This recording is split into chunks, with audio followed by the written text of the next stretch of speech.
Hi, my name is Archie Roach, and I am an Indigenous Australian musician. I was born in Maripna, a rural town 181 kilometres north of Melbourne in 1956. At a young age, I lived in a tin shack with a dirt floor as part of a mission until I was taken from my parents and placed into an orphanage. Because of this, aside from a photo of my father, I don't even know what my parents looked like. After this, I was placed into institutions and foster homes until 14 years of age, many of which had been abusive and unloving until I was put into the care of the Coxes, a family of Scottish immigrants living in Melbourne. I had been quiet and never asked for much, being afraid of a repeat of my last foster homes, despite the loving environment I was now in. They had been the main source that fueled my love of music during my formative years, as we would regularly get together and sing songs, as well as their large collection of records. It was during a day at high school when I had been delivered a letter from my birth sister, informing me of my birth mother's death. I spent the next 14 years living homeless on the streets of Adelaide and Melbourne, trying to search for both my family and my identity. During this time, I met Ruby Hunter, who had also lived a life of foster care and homelessness as part of the stolen generation, and shared a similar passion for music. She would end up being my lifelong partner and wife. We have had 2 children, raised 3 foster children, and 11 grandchildren since. By the late 80s, my wife and I had formed a band with other Indigenous Australians, and we had created my first album, Charcoal Lane, which would become a critically acclaimed award winner. My first record song, Took the Children Away, had even awarded me a Human Rights Medal. Since then, I have won 5 ARIA awards and released 9 studio albums, the latter of which was a means of coping with my wife's death in 2010 after a heart attack.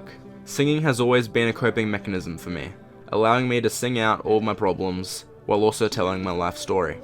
One moment that completely changed my life was my decision to quit drinking.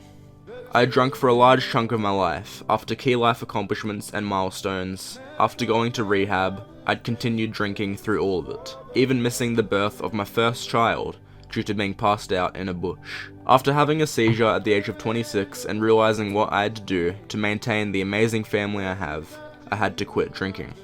I had weighed on what was more important, and quickly came to the conclusion that family and self-reconciliation and determination has to come first. It was this choice that allowed me to pave the way to my own full person, not allowing a tragic upbringing to determine my life. This was the key moment to fix myself and become the best father and grandfather I can be, as well as one of the key voices for the Aboriginal community. At the age of 65, I've been able to make peace with my life and my decisions. Despite beginning in a bad place, I was able to overcome adversity and ultimately become a good person and have a great life. Everyone has their own outlet that allows them to overcome obstacles and adversity in their life, and music was that outlet for me. I've survived a stroke and lung cancer within the past 10 years, giving me the realization that I'm within the summation of my life. I've had a great family and a great career, and I believe I have made all the necessary positive changes I could to allow me to have the self-determination and reconciliation to be at peace with myself and my life. Thank you.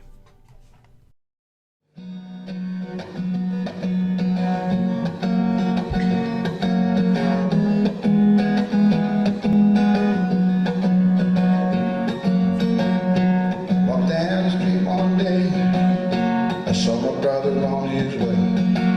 Looking sad, he said, "Good long lady," turned to me and said, "Brother, I don't understand what's happened to the furry man. They took the weapons from my hand, but it was much more, so much more than that. I wanna be, oh yeah, I wanna be free, free to be a man. Mother, sister, friend, and lover, they all understand their brother. Even when it doesn't bother to understand himself now, still she took him by the hand. She recognized the fallen man. Then he know that it can't be a little help, just a little help. I wanna be, oh yeah, I wanna be free, free to be a man.